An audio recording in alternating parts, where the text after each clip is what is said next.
dans quelques instants pour plus de précisions pour cette arrivée historique du premier Eurostar, donc en direct dans notre journal.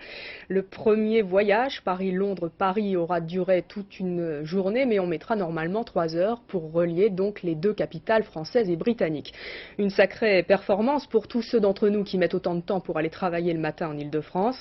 Pour ces liaisons avec le tunnel sous la Manche, la gare du Nord a été entièrement réaménagée, 4 ans de travaux, 1 milliard de francs. Olivier Chaplier et Christian Fienga nous présentent cette nouvelle gare aux allures d'aéroport.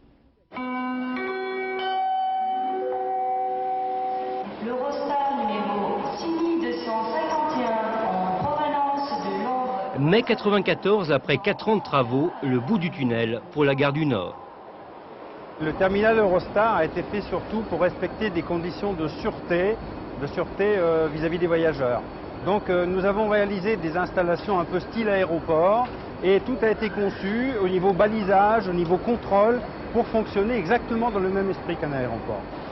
Inclus au sein de la plus grande gare du vieux continent, le futur terminal européen a parié sur la modernité dans la simplicité. 4 voies de 400 mètres, un niveau zéro élargi, c'est pourtant à l'étage que les passagers sentiront les premières émotions d'un voyage pas ordinaire.